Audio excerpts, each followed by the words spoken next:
This is the broadcast where we make the bold statement. That's it. As you can tell. That's what I like to see and hear. I'll give you another one. Mad Lions. Usually it's about their mid jungle. I know. Bold to assume, but statement. I know.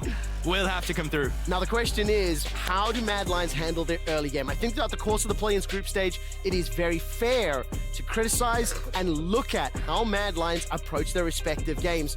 Definitely had some moments of weakness, definitely had some struggles.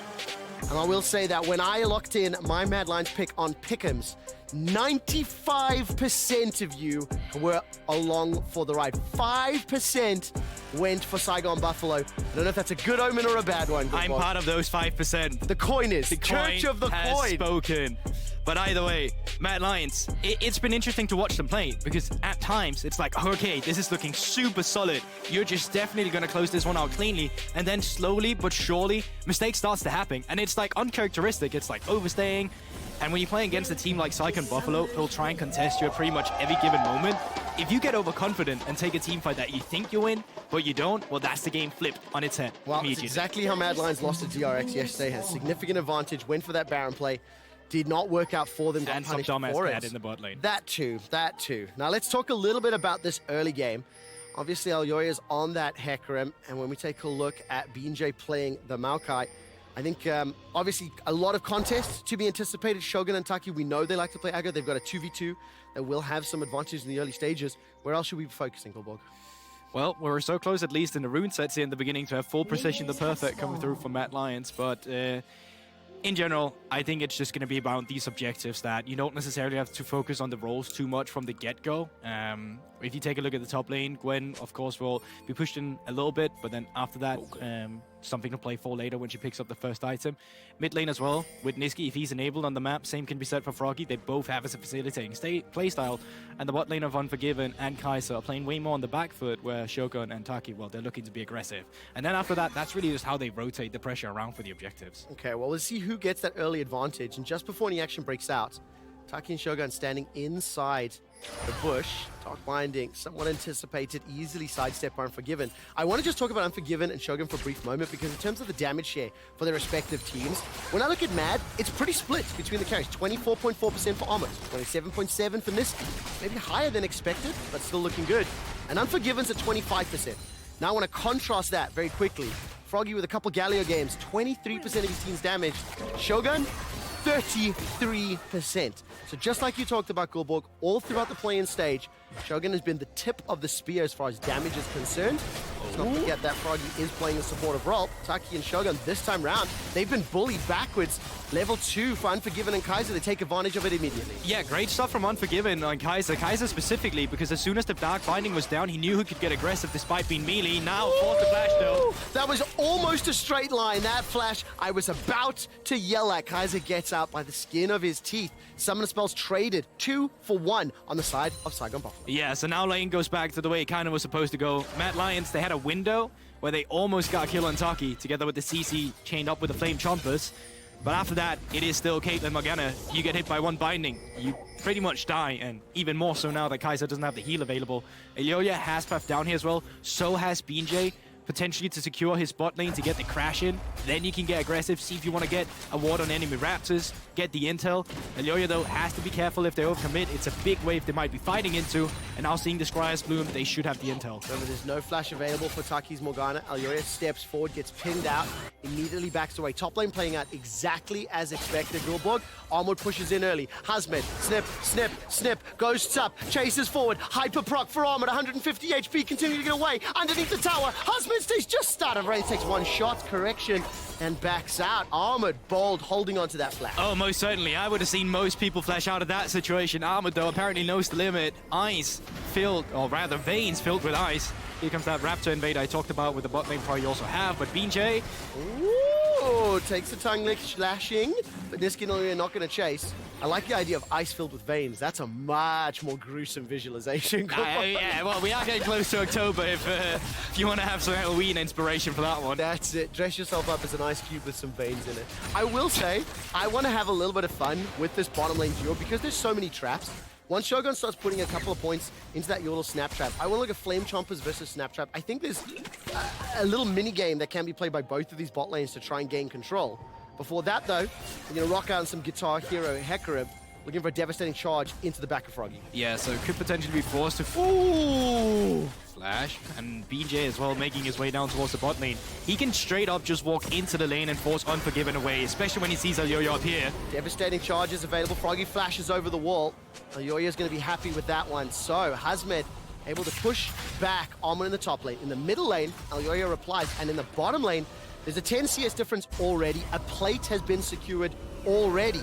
And I think the Caitlyn Morgana taking a lead in the early stages of the game, that's not going to surprise anybody. No, I mean, the game plan, as always, with the Caitlyn Morgana is choke out your lane opponents, pick up plates for yourself, get the plates, move on to a different lane, move up to Herald, and then you keep rotating this Caitlyn around the board, and wherever she goes, you kind of just pick up the plating. That's the ideal situation with it. Let's find out how well they move their players around the map. Taking a quick look throughout some of the early stats. I mean, for Saigon Buffalo, 60% of the games, they get first blood.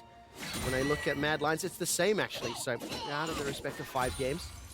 Right now, no kills secured. 600 gold advantage for Saigon Buffalo. Junglers level 4 apiece. Mid lane is getting close to level 6. So we've had a lot of trading.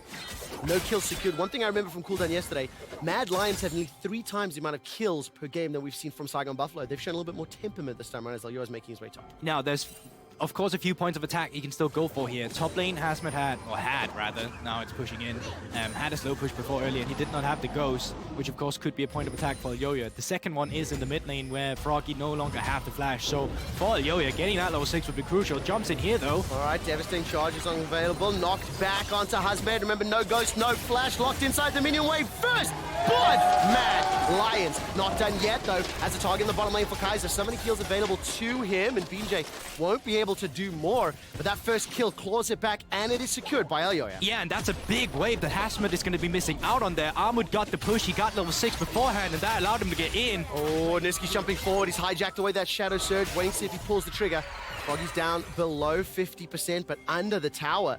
And immediately, Nisqy again hits that level, goes aggressive. It's also just the fact that they don't have the intel right now where the BJ could be on the map. The vision's just not there to facilitate it. They're going to scout around now, see whatever vision they can, but look at the map right here. Like, good credit to Saigon Buffalo's 2 pink wards here, and Mad Lions haven't even spotted them yet. And very important as well, Elyoya as well as Nisqy mid-jungle. I know it's come to be expected from this team, but the first gank that successfully got the flash from Elyoya was in the mid lane. We saw there a little bit of pressure. The Scuttle Crab was secured by Elyoya. I believe that pink in the river's just been cleared out, and on the minimap, Elyoya is doing the same thing now in the jungle. So both of those wards now cleared. Elyoya are going to be very happy with that. Top side of the map going in favor of Mad, bottom side of the map going in favor of the Buffaloes. Yeah, and I wonder how Mad Lions are going to be playing around with their timings now, because for the side of Saigon, they're just going to keep the pressure going on the bot side, but Mad Lions have kind of displayed they're not really looking to bail them out. They're looking to attack elsewhere. So I imagine as soon as Elyoya get that level 6, they want to try and abuse the fact that Froggy's flash is still down.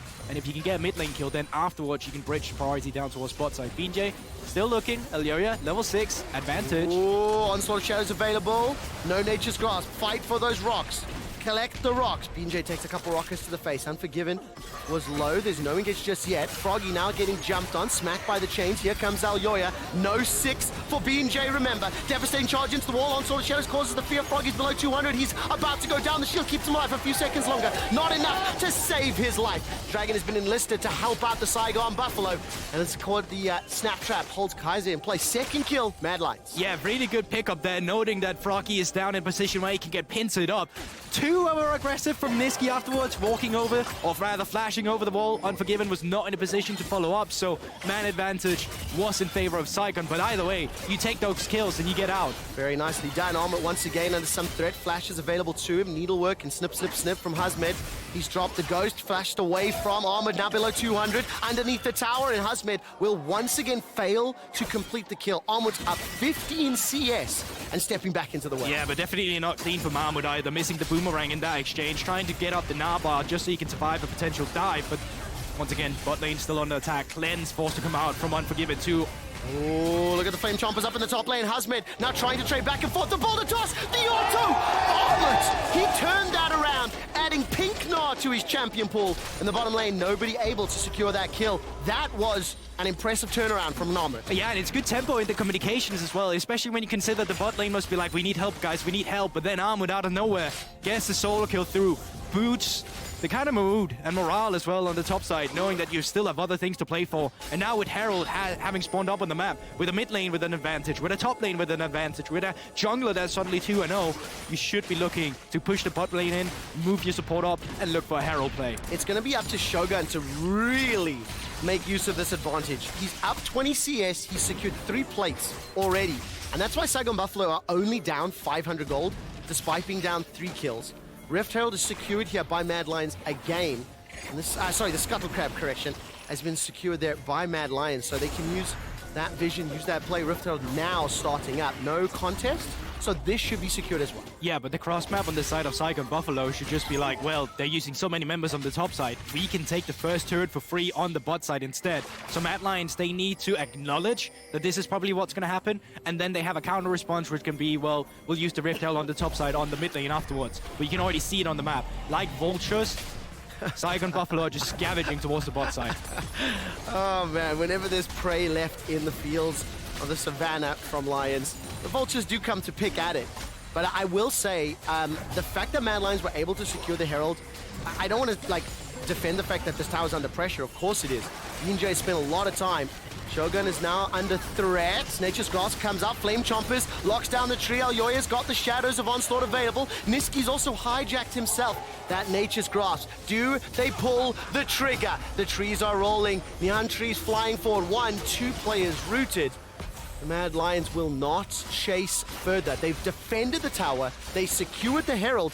There's a possibility they could even look for Dragon if those recalls complete. Not going to go for it right now. No, but they can look to extend the tempo as well. They know that they're going to be in reset time, as they know Froggy's still towards the bot side. So if you wanted to use the Rift Herald, there was potential for it to get free plating. Well, that gold lead still only 300. Very important to note that Shogun's Caitlyn has picked up the Kraken Slayer. He is still plus 20 odd CS over his opposite number. And you can look at the gold. Armut and Elyoya leading the charge, then Nisqy, somewhat to expectation. And this is where, if you are a fan of the Buffaloes, you got to keep an eye on Shogun's positioning. Gnar's going to be jumping from, Hecarim's going to be flying for him. If Nisqy's able to get past that front line, he'll do the same. Right now, he's roaming top. Nisqy barely any mana. BJ still towards the bottom side. So when they show all these members on the top side, the rest of the members on Saigon Buffalo, they're just going to handshake it, and they're going to move immediately down to bot side. I mean, Coolborg, this is huge for Mad Lions. They defended that bottom tower push from Buffalo. They got their Herald. They've used the secure tower. They've accelerated Armut even further ahead. He's 2,000 gold ahead of Gwen. Look at your screens. 2,000 gold is crazy at this stage of the game. I'll be honest with you, he was definitely not the member I expected to show up today in the first game, and it was close as well. It was on a knife edge on some of the kills he picked up. But the fact of the matter is that he did, and he's actually been looking really good on that Gnar on the top side. Armut may not be getting Gnar for many more games this series. That was what one would assume. He still has that Aatrox available to him. Seen that played out. Hasmed, Gwen, so far been unable to press the advantage. But let's not forget how difficult that Gwen can be in the late stage of the game. And yes, there's a gigantic gap in the top half of the map for Mad Lions, but it is somewhat mirrored on the bottom half. Yeah. So that means Saigon, they have to utilize Shogun and Taki, the advantage they've accrued to some degree, to try and slow things down. But you cannot be out of position, otherwise that Hecarim Gnar will jump on you. Yeah, and I mean, 1k gold lead barely matters. Like, you are ahead, but it's still not far enough ahead to the point where you can make mistakes in a team fight and the enemies can't capitalize. So, from the side of Saigon, once again, they break open the bot lane with this Caitlyn. Now they're going to move her around the map to see what else they can get, because she is the spear in this composition. And BJ is now looking to shut down Pink Armut. His flash is on cooldown, if I'm reading that correctly. Starting to back out, got that hyper proc. On the mini-map, multiple members of Saigon are pushing through the middle lane. Armut's alone here, but he's bluffing. He's saying, I'm going to pretend like I have someone in the back end of my pocket here, because walking up there should have been straight up just a kill for them. He's got the Trinity Force completed, the Merc Treads as well. It's thrift store shopping for Hasmed and BJ, and he was about to ping on Mega Gnar here. Level 10, to level 10. Froggy's making his way up. Actually, so many Buffaloes are. The herd is arriving, and the Predator has become the prey. Armut gets needled work down. He's chucked out the boulders, walloping and crunching, and the first kill for Buffalo secured onto Armut. Yeah, and Armut finally gets punished. Way too overextended there. Believes he's going to get out of the situation a bit more scot-free. That was not the case. Could have procced the last hyper as well with the W to get some more movement speed, but decided to use the ultimate. In turn, though, he is pretty much on a solo mission. They're going to be losing some damage on the bot side turret, but turret damage will be traded on the top side as well. So once again, don't really see the idea of being so overextended. Yeah, right now the pressure in the mid lane was captured by Mad Lions. They pushed it back out. You can see Shogun currently defending. Tower traded, maybe. There's no one here to defend, so if Nisqy sticks around, he can secure it. And in contrast to the first game that we saw between these two teams, this has been a little bit cleaner from both respective teams. But because of the power differential between the top and the bottom half of the map, this gold difference, again, stays steady at 1,000 as we crest the 15-minute mark. 2 towers apiece, second dragon spawning in 2 minutes. So, Goldberg, let's keep our eyes on vision setup, and if either of these teams is going to make a play to secure that. And I actually really like for Mad Lions that the game is so slow for them, because I think one of the weaknesses that Mad has, well, it's clearly also a strength. This is a team that really wants to be proactive. They want to be the team that makes the play. They want to be the team that dictate the pace of the early game. The problem for them is when they meet a team that want to dictate the pace just as much as they do, they try to one-up them. They try to play faster. And when they try to play faster, it gets messy. So just stylistically speaking, I always thought that the VCS would be difficult for Mad because they play a very kill-heavy game. But this time around, it's been very slow, and it's allowed Mad Lions to just play their game. Shogun and Taki have been putting the tower pressure on. BJ hasn't been able to set up the kills just yet, and Hasmed's tried. He's tried to kill Armut, but didn't work out. I do want to draw everyone's attention again briefly to your itemization. Shogun's got that rapid-fire cannon completed. Just a moment ago, Unforgiven finished his Kraken Slayer, and this could be a 4v4 as 2 members of Mad Lions flanking each side of the Buffalo. Elyoya's coming in from behind. Gulbo, do you reckon he goes for the engage? Oh, you can certainly look for it right here. They're going to get pincered. Armut almost mecha. Gnar. The trap is available. Mad Lions, do they pull the trigger? Holding onto it for now. Nature's Grasp was hijacked away. Both of these teams showing a level of restraint that is frankly shocking to me at this point in time. Yeah, but they also just still have the setup. You can see here Riftail has been started out. Armut is still on the back end of that if he wants to flank.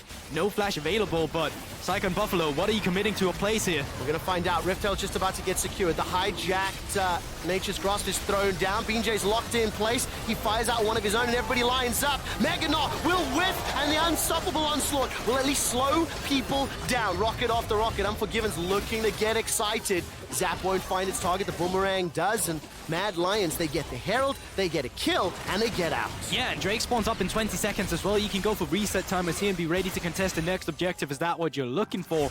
Sylas ultimate has a really low cooldown. You can't take the Maokai ultimate, but you can still look for the Morgana instead.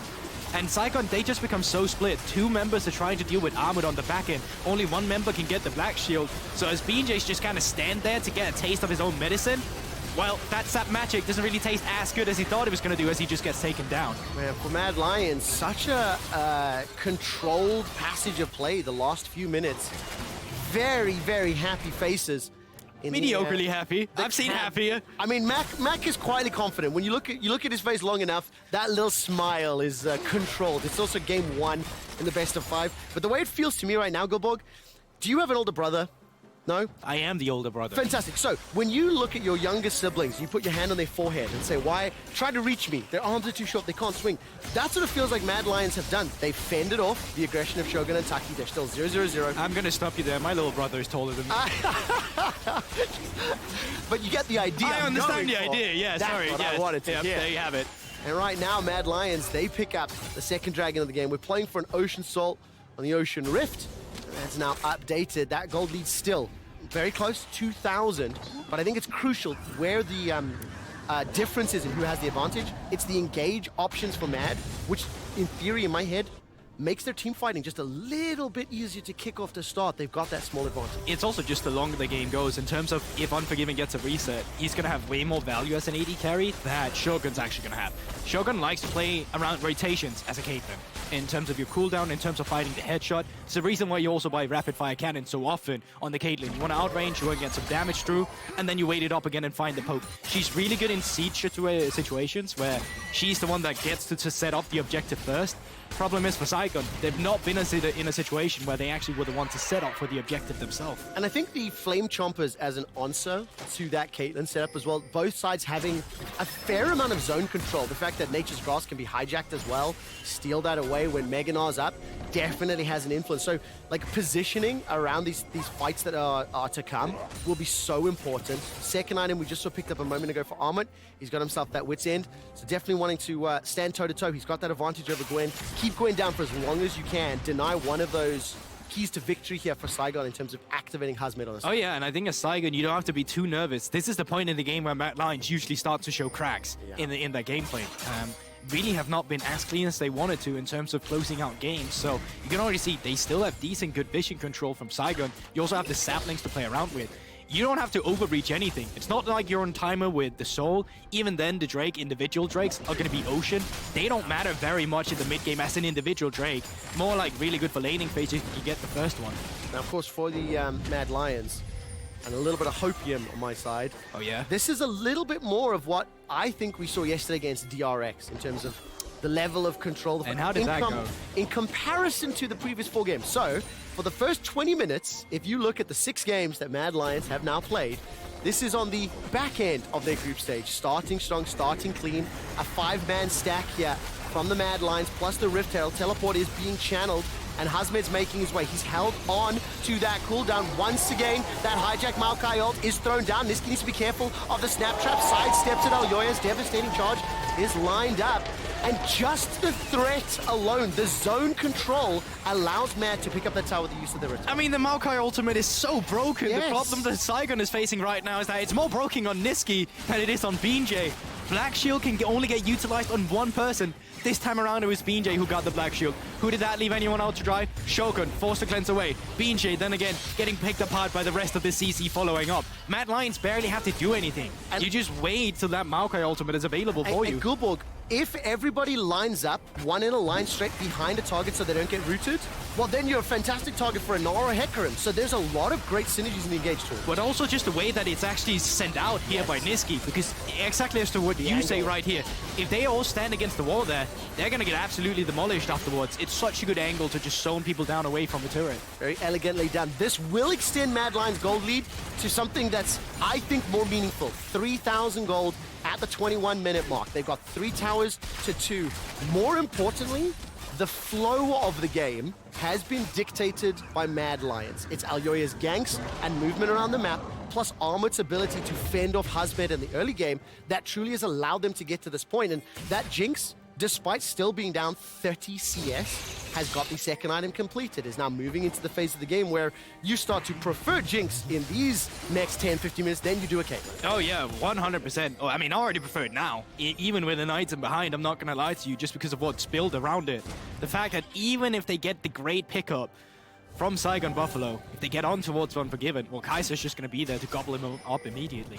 Okay, so Gulborg, let's turn our perspective to that of the Saigon Buffalo. They have been pushed around, but they have managed to pick up cross maps. They have managed to pick up a kill of their own. How do they claw back control from Mad Lions? Well, it's once again about finding these pickup and vision pockets. You can even see it now. Mad Lions, they're playing a 1-3-1. Usually we don't see teams try to go for this too much because there is the risk that you'll get picked apart. And that risk is, of course, in the mid lane as well here. We can see 4 members against the 3. Nisqy now, after having pushed in bot lane, would then move into the mid lane. But as Armut is pushing up the top side, they'll have to respond to the pressure at some point from Saigon Buffalo. And you have to wait as Mad Lion. You cannot go forward in the mid lane before someone stops Armut. And if they don't, that's great. You just get a turret for yourself. I mean, where Buffalo's hunting there, it looked to me like they were trying to set up a death bush. No response top, so Armut keeps pushing.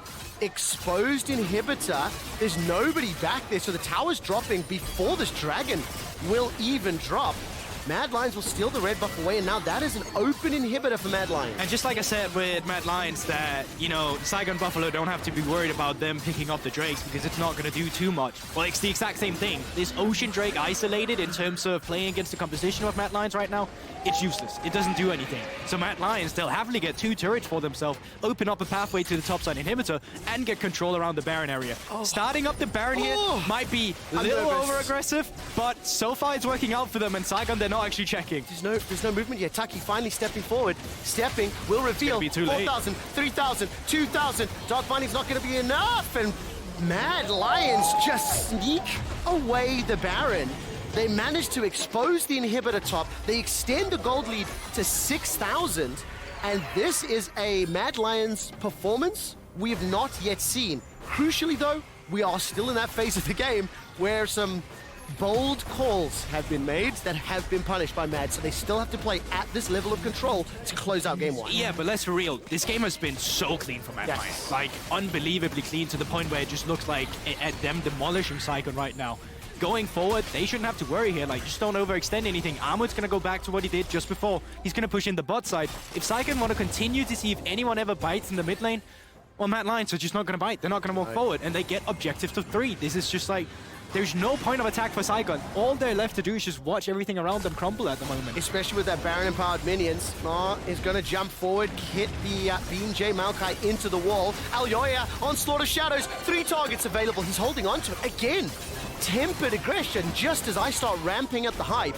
Mad Lions, they're playing the map. Look in the middle lane. Nisqy is escorting those minions forward. Focus Saigon Buffalo down, chunk them out, take the objectives. You win the game through killing the Nexus. You don't need to over-chase for fights, and this is what's happening. 2 more towers, Goldborg. Yeah, and even then, Froggy forced to use the flash with Armut just jumping forward. He's really feeling himself in this series, and they're going to continue. Bot lane wave will collapse, mid lane wave coming up through. Elyoya's going to back up Nisqy as well at the same time, and once again, Saigon, they're just watching everything around them crumble. Armut's about to go Mega Knot once more, gets the knockback. There's the chase in from Shadow Surge, but there's simply not enough follow-up, not enough damage.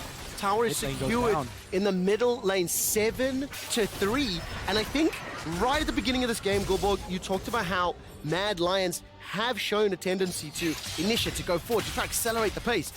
This is calm and controlled aggression. Maybe aware and realizing, don't get down into the level of Saigon Buffalo, don't fight them at their game, because they might just be better at it. This is a team that really wants to add a 1 best of 5 to their resume, at least coming out from this first game that we see. They're not taking any chances, as you're saying. And you're laughing, but I mean, it's true no, from the way that they're playing. True. It is 100% true. It's just, I love the fact that Law spoke to Mac about it just before the interview. And you heard Mac say, yeah, we had like a 2-3 BO5. It's not that bad. Those words tell you a lot between the lines of how he's feeling. But this is a statement opening game. Mad Lions still need to pick up 3 to advance to face down Evil Geniuses tomorrow. That final spot in the group stage. As it stands, they also need to knock over the Nexus, but it's minute 50 until Dragon. 10 seconds before the Red Bull Baron power play times out, plus 2,500 gold. But more important is just the way that they are moving around the map, the way that Armut and Elyoya, I think, are combining on the initiation, but backed up by Nisqy has been great. Kaiser will use that Devour, will just get rooted up. Shadow Surge forward. Kaiser's going low. The Abyssal Dive, not enough. Takes him out. Onslaught Shadows has been used. Teleport forward. Nisqy has stolen the grass. 2 members stunned by Nisqy once. More armor, rather, against the wall. Now Elyoya's taken out. Hasmed's got himself a kill. The Unforgiven damage and the resets. Get excited, but it's simply not enough. Shogun stays alive until he's facing down Armut. And Nisqy, 1 member remaining. And the Saigon Buffaloes are about to get aced. Mad Lions win the fight, but that looked close. That looks so close. I just thought the Mad Lions were about to turn it around, but Nisqy shows off huge, comes in with a teleport, finds himself a triple kill. Still a wave to push on the bot side if he wants to open up that inhibitor turret. So despite this looking so good for Saigon Buffalo, they still don't manage to close out the deal. Fortunately for them though, this is probably not going to be the end of the game, and they pick up some crucial gold in terms of getting that Caitlyn to the 4-item power spike. Right now the inhibitor's just about to fall, rooting BJ down in place, stepping forward to the Kingslayer and chucking those chains out. Taki's socks like shackles has been hijacked away, rooted up under the tower. Nisqy continues to push forward. That heals, keep him alive, but not long enough. It's a 2-for-1 as Armut will look for the second inhibitor as well. They're not going to find it just yet. The minions will be feared up. A couple more autos. Armut's thinking about it, looking for it, and will back away. Yeah, and just before that, Nisqy was 0-0-3 on the Sylas. This time around, though, after just that 2-minute skirmish, he's 4-1-4, suddenly feeling himself, wanting some action in this game. All right, there we go. With some backup from Kaiser and Elyoya. Second inhibitor, third inhibitor correction will fall. Top lane was taken down. Double supers will start pouring into Saigon Buffalo's base. Now, in my head, if you're in the Buffalo camp, you start thinking a little bit about this next game. It is going to be so incredibly difficult to come back. Saigon Buffalo will have side selection, and it is a long BO5. I will give you one win condition, and that is when Caitlyn reached those 4 items. Like, you got the Lord Dominic's Regard. You will pick up an Infinity Edge. You will have crits and some armor damage to actually shred through these carries and front lines that you have from the side of Mad Lions.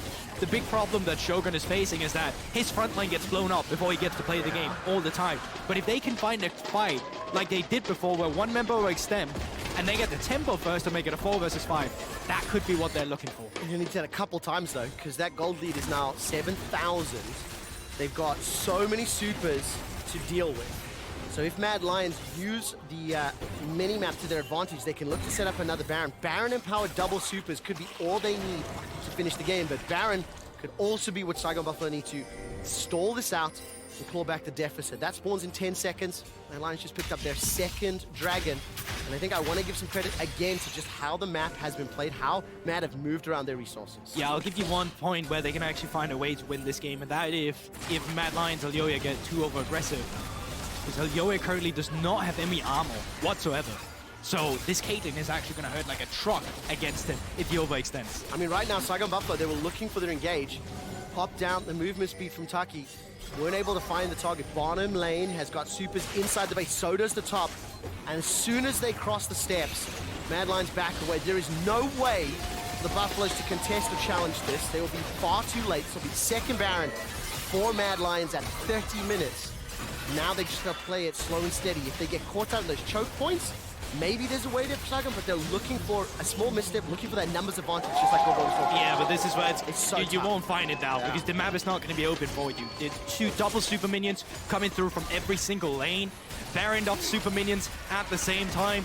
You have to look for a miracle. BJ has to find some sort of flash engage on a target that's going to be available to him. But once again, the thorn in the side there will be the Tahm Kench, which is a really intelligent pickup against this team composition. Let's follow Nisqy, see what he will steal away from Saigon Buffalo. If BJ steps all the way forward, I mean, that's Soul Shackles. Nature's Grasp has been used exquisitely. Once again, available. Nisqy looking to set up the angle as Armut is just using all of his kit in Mini-Gnar to take down Hasmed. He's forced away. Nature's Grasp goes out. Nexus turret, number 1 will drop. They're traded back and forth. Nisqy's cooldown on his ultimate, 50%. Will be able to hijack yet another.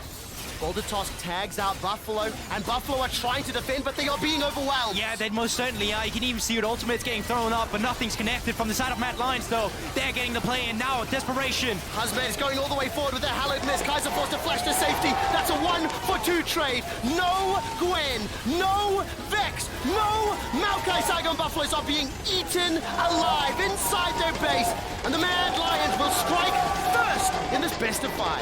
It was a slow game this time around, but my god, was it clean from Mad Lions, and a new look to them, I'd say, in terms of how it was actually played out. Only they did look messy in the mid lane, where the teleports came through from both teams and one member got caught off guard.